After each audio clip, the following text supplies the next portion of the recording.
Frontier Town, the saga of the Roaring West.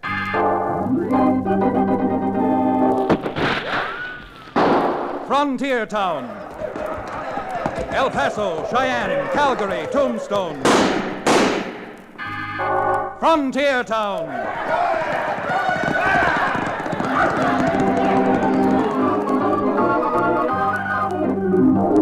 Here is the adventurous story of the early West, the tamed and the untamed. From the Pecos to Powder River, Dodge City to Poker Flat. These are the towns they fought to live in and lived to fight for. Teeming crucibles of pioneer freedom. Frontier Town!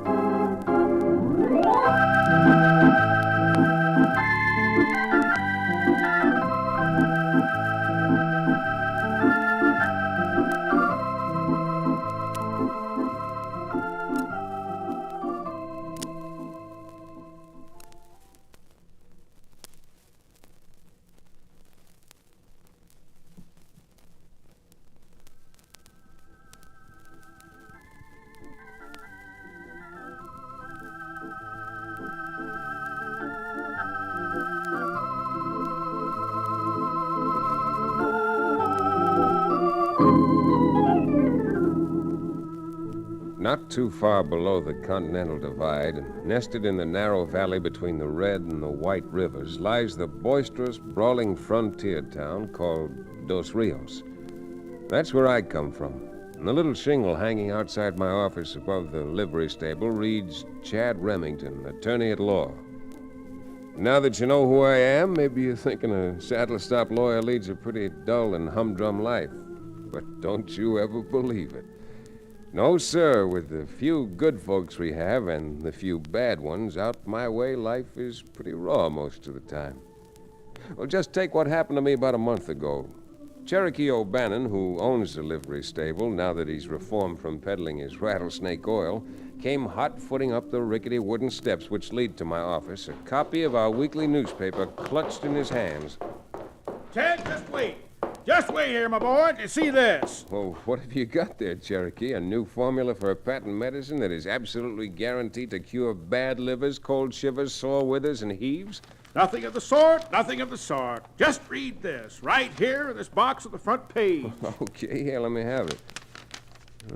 Federal government throwing Tioga National Forest Reserve open for homesteading.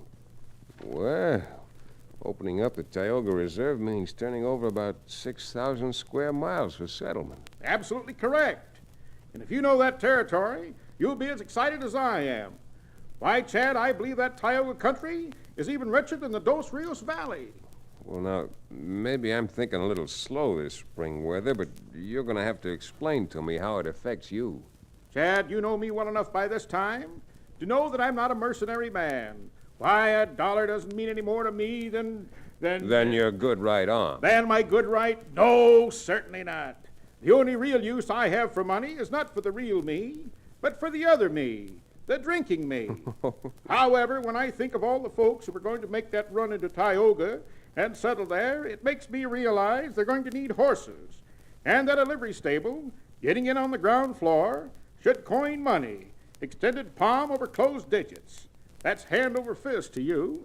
Oh, Cherokee, I'm inclined for once to agree with you. A livery stable there stands a fair chance of making some money. But now that you're established here, why take the risk of moving to some new place where you might fail? Nothing ventured, nothing gained, they say. Oh. And I'm a venturesome character. How about it, Chad? You haven't taken a trip in months. Why don't we both get down to that land rush and look the Tioga over? Well, if for no other reason, I guess I'd better go just to keep you out of mischief. And anyhow, I must admit I get a real thrill out of seeing something like that. Oh, that's democracy really in action. Tad, you've just warmed the cockles of my heart. And now, so the other part of me warms up, too, I think I'll repair to the tavern across the street for a toast to the future. Be sure you make that just one toast. Well, if I'm going to make this trip with you, I'm going over to the judge's house and see Libby. Least I can do is tell her I'm going away.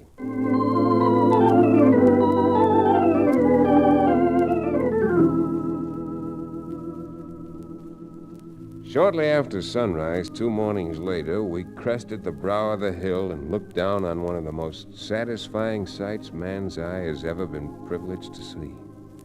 Stretched out in a thin line for more than a mile were horses, mules, wagons, and even a few high-wheeled bicycles.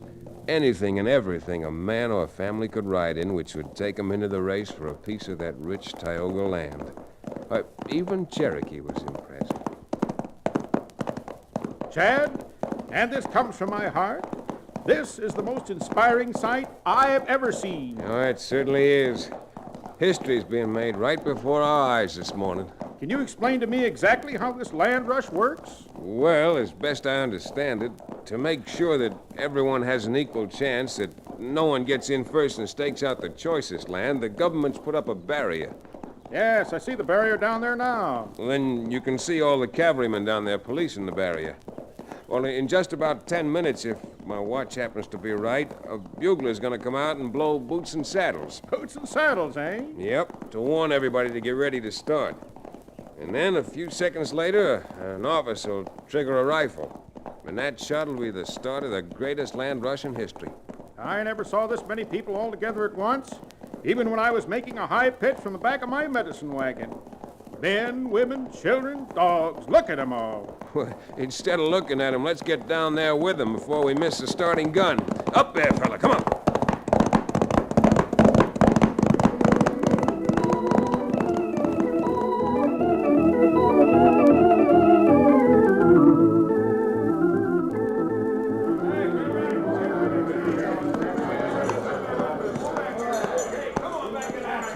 Well, darling, you excited? Oh, Kent, this is a sight I'll never forget as long as I live. Never. Then you're not sorry we left Atlanta? Oh, I have my moments. But I guess I'm just a farm girl at heart. 320 beautiful acres to work with our own hands, to build into something that'll... Oh, Sue Ellen, are you going to start that all over again? Well, there's plenty of time for ranching when I got the newspaper on a paying basis.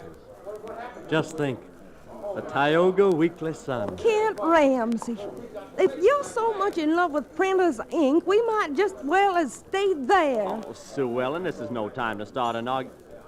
Hey, look at that, will you? Well, that big burly-looking man in the frock coat trying to push his way to the front of the line ahead of everybody else. Why, look at him, Kent. He's got 2 bruisers with him. Probably his bodyguards. Well, he better not try to push his way in front of us. Take it easy, take it easy. There's plenty of land to go around. Come on, Fritz, Whitey, let's get through here. Kent, he is going to try to get ahead of us. All right, come on, make a little room through It's all right, brother. Just let us through. Just a minute, friend. Where do you think you're going? Whoa, hold it. Oh. You're there. Oh, that you just said? I said if you think you're going to crowd in ahead of us after we've been waiting up here in line for more than 14 hours, you've got another thing coming. Kent, darling, be careful. He looks meaner than a cornered possum. I beg your pardon, ma'am. Did you say something? Yes, I did. I said you looked meaner than a cornered possum. And it wouldn't surprise me if you were even meaner than that. Why, you, if you don't... Fritz, don't. We're polite to ladies, or at least we try to be. Are you going to get to the back of the line where you belong? Or am I going to have to... Are you going to have to what, my friend? Oh, you mean that? Well, if you're fool enough to want to drag your pop gun, go on. They say experience is the best teacher. Kent, don't. Now leave that gun right where it is. Let go of me, Sue Ellen. Kent. All right, all of you, keep your hands up where I can see you. What? All right, Cherokee, watch my horse. And who do you think you are butting in here? I'm the man who's been following you for the last 5 minutes, watching you almost run down people to get up to the front of the line. And I'm the man who's advising you to turn around and go back where you belong, at the rear of the line. You give a lot of cheap orders with that 6-gun in your fist. I don't need a 6-gun in my fist to see that those orders are carried out. Huh? Here, mister, you hold my gun. Why, sure. Now there's nothing in my fist but fingers. And I'm still telling you to move on. Come on, Fritz. You too, Whitey. But Laredo, you... I'm taking your advice this time, mister. But I'm going to give you some advice in exchange. The whole of Tioga isn't so big that I won't be running into all of you again. Get around there, boy. Come on. Go. Really, I haven't got words to thank you enough for what you did. Most of the doing you did, ma'am. When you grabbed your husband's hand and stopped him from drawing his gun, one of those bodyguards of the man they call Laredo had time to get his out just in case his boss was too slow a draw. That's when I thought it was time for me to interfere. Well, if you're rushing into Tioga with the rest of us, you stay right up better here. get back on your horse. Here comes the bugler. Oh, here it comes, honey. Get ready. Come on now, get all ready. Come on. Get ready to go. Look, folks, I've got to get mounted. Riding horses, we'll have a better chance than you folks with your wagon. So Cherokee and I'll go ahead and you follow us. I'd feel better about Mr. Laredo if we were all together for a while.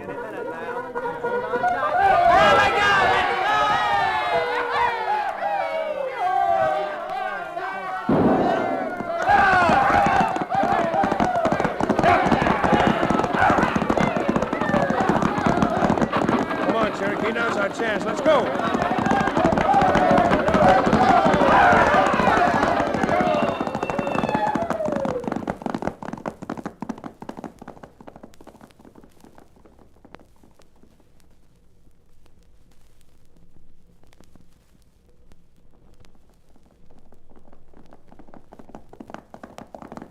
Get along there, boy. We're doing fine, Chad. Outdistance almost everybody. Oh, I'm not complaining. I just had a flash of 2 or 3 riders cutting up through those trees to our right. Maybe a shortcut. Through those trees? Yeah. And from here it looks as if one of those men is wearing a frock. Chad! Merciful Providence! Whoa there! Whoa!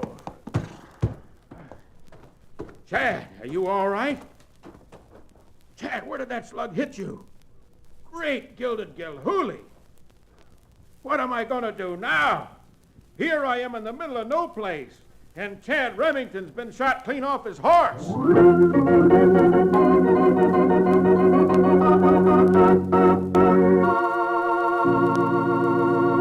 We'll return to the exciting second act of our frontier town adventure in just about 1 minute.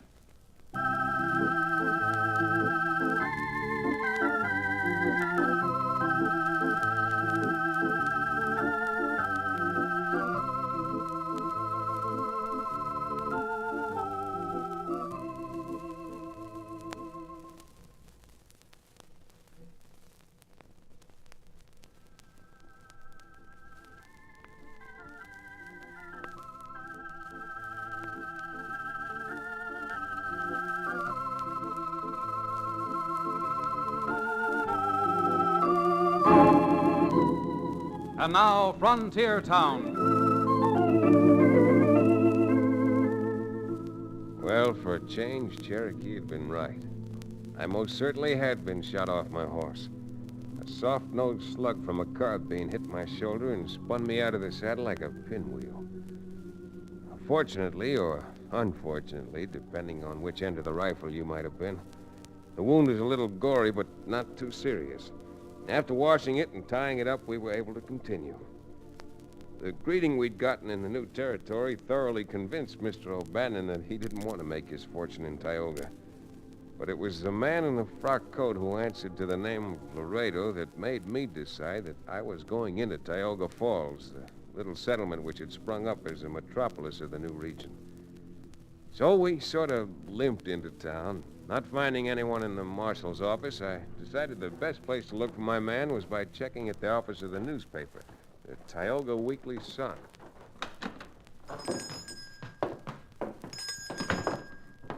Madam, would you be good enough to give us some information? Oh, why, certainly. Well, it's you two again. Kent, my husband, and I followed you for several miles, but... Oh, dear, what happened to you? Being in the newspaper office, let's just say it was a little accident. Oh, Kent! Oh, Kent, darling, who do you think's here? My husband's back in the press room setting up part of this week's edition. Are you calling me Sue Ellen? I thought I heard you...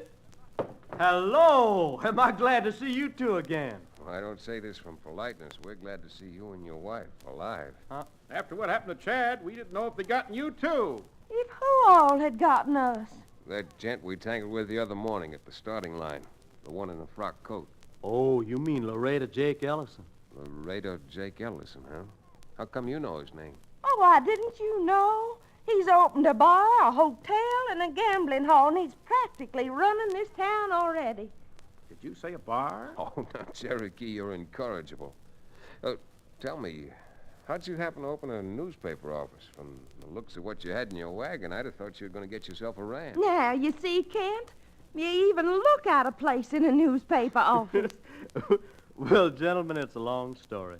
But if you're really interested, sit down and I'll tell you.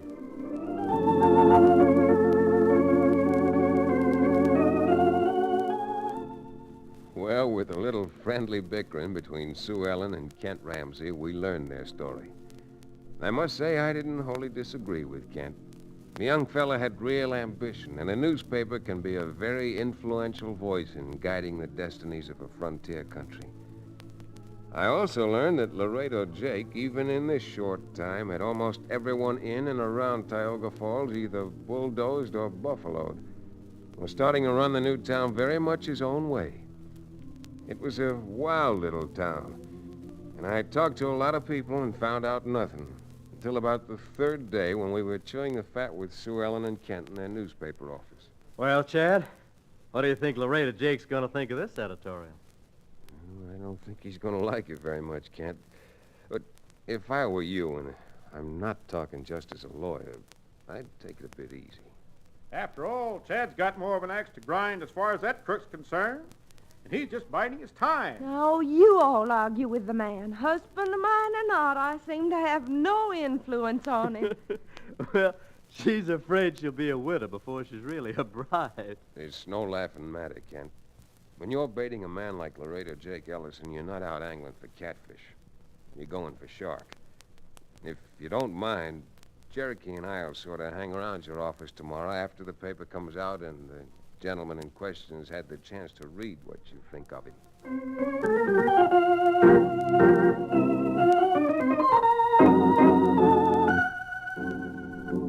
What Kent Ramsey'd printed in the Tioga Sun would have raised the hackles on a more self-possessed person than Mr. Ellison. Well, we waited most of the day, and then late in the afternoon we saw him coming. Cherokee and I shifted our holsters just in case and waited for Laredo to say so. Boys, I'll tell you why I dropped in. I come by to congratulate the Ramseys on getting out a fine fighting newspaper. I believe that about as much as I believe that my rattlesnake oil cures lead poisoning. You're wrong, my friend. Because in this last week, I've had my eyes opened. You're lucky someone didn't close it. Yes, sir, I've had my eyes opened. I never knew before what an enormous influence a newspaper can have in a town. Mr. Ellison, we'd appreciate it if you'd stop beating around the bush. All right, Mrs. Ramsey.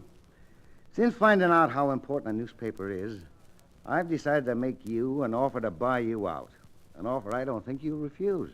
And suppose I do refuse, what then? What then? I don't know. I can't make you sell out.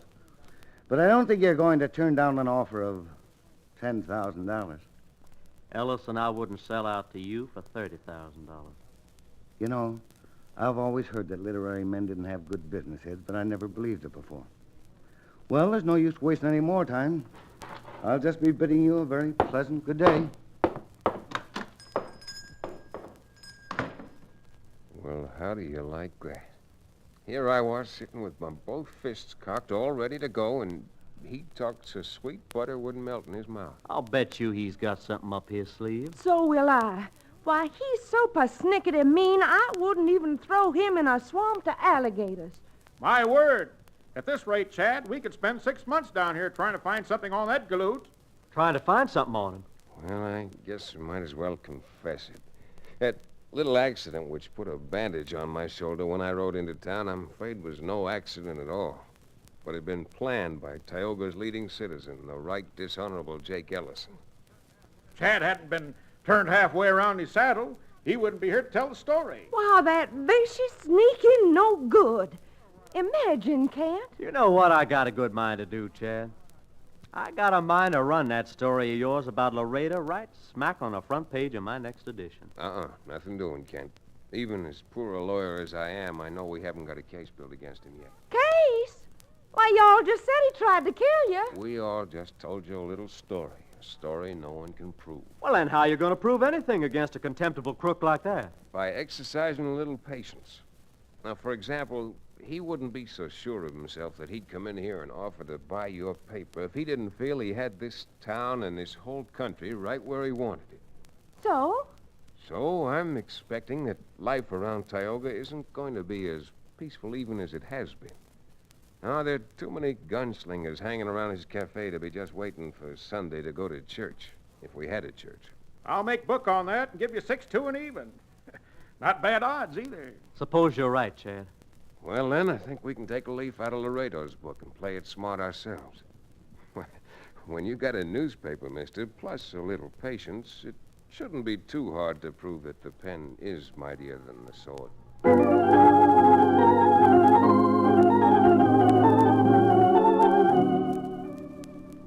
Now, I don't want to sound like an I told you so, but it wasn't very long before the Wells Fargo safe was blown. And 24 hours later, the stagecoach coming in from the north was held up.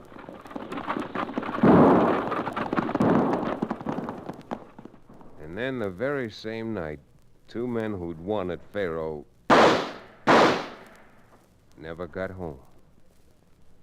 Well, the next afternoon, Cherokee got himself a little Dutch courage at one saloon and then walked over to the place that Laredo Jake ran. Well, Laredo, here's to you. Here's to all of us, Fitz. Drink hearty. Yeah. I cut up the Wells Fargo money today. $1,200 apiece. You stick with Laredo, Jake, Ellison, Fritz, and you'll be wearing... No, I wonder what this monkey wants. You looking for me, my friend? No, sir. I was looking for a fellow called Fred. Mr. Ramsey down at the newspaper office asked me to find him. Oh. Well, Fritz ain't here just now, but I'm expecting him soon.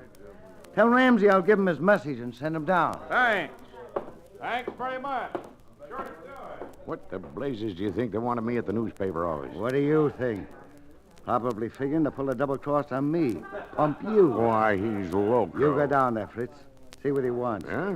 If he gets too hard to handle, well, you know what to do. Oh, sure, Laredo. Only... You heard me. Now get going.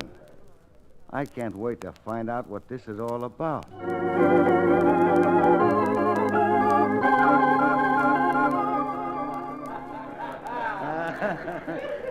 Say, Ellison, you got a minute? Yeah? Oh, you still hanging around Tioga Falls? You should have found out by this time that a lawyer'll starve to death in this town. Oh, I don't know. Looks now as if you might be needing one. Well, what I want was a dead lawyer.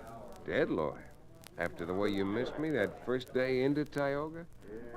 Or maybe you're a bum shot, but I think our local editor has hit the bullseye plumb center. Yeah? Here, I thought you'd like to get a look at tomorrow morning's paper.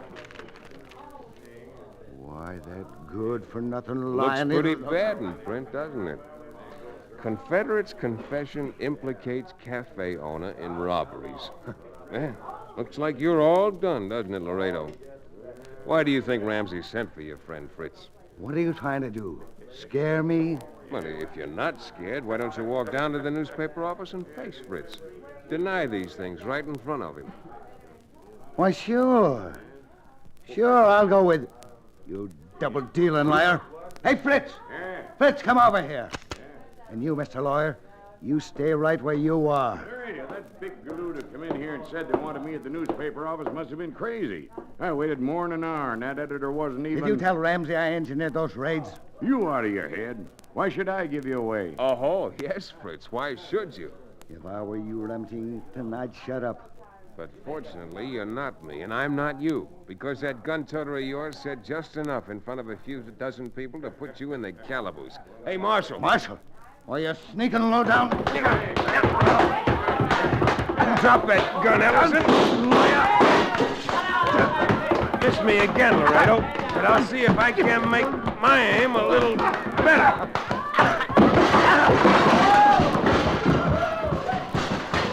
Now, Fritz, You don't want to end up worse off than your boss. Just take it easy. Because you and I are going down to the newspaper office and get a real confession.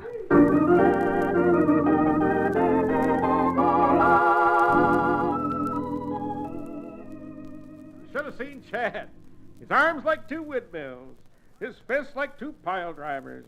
Why, I tell you, the man was magnificent. A perfect example of American Oh, manhood. good night. With that kind of flowery prose, Kent, well, you ought to keep Cherokee here in Tioga and put him to work on your newspaper. Of course, not as a reporter. He got his facts a little wrong. Oh, but he makes it sound so beautiful. Well, what facts has he got wrong? Oh, just a few essential ones. For example, I had only one fist flying. My other hand was well occupied wrestling that buzzard for his gun. Now, just one fist. You can't blame that entirely on me. That saloon you sent me to for my Dutch courage treated me so well I was seeing double. And moreover, Mr. Remington, I was not wrong when I say that your brilliance, your sheer and unmatched genius, gave birth to the idea which caught that crook. Cherokee's right about that, Chad. It was you who had the idea to print up a single copy of the paper with that phony headline to trick Ellison. Maybe it was phony, but now you can run 3,000 copies of the paper with the same headline because it's true. And, Cherokee, how about you and me starting back to Dos Rios? Right now, Chad? Right now. Of all the ill fortune. While you were demolishing Ellison's saloon, I saved one full bottle from falling off a table and hid it under a chair. Can I go back down there for just a minute? Nothing doing. I told you we'd stay just long enough to get our proof, and, Cherokee, I certainly didn't mean 100 proof.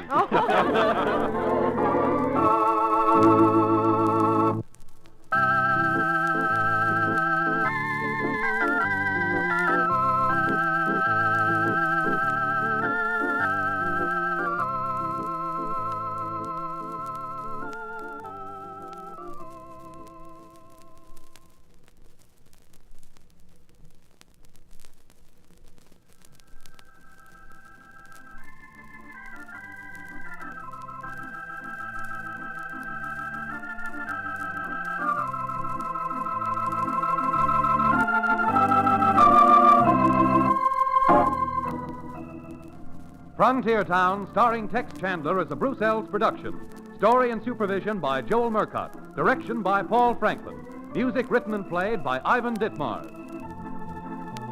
Be sure to be with us again, same time next week, for another fine action-adventure story with your favorite young Western star, Tex Chandler.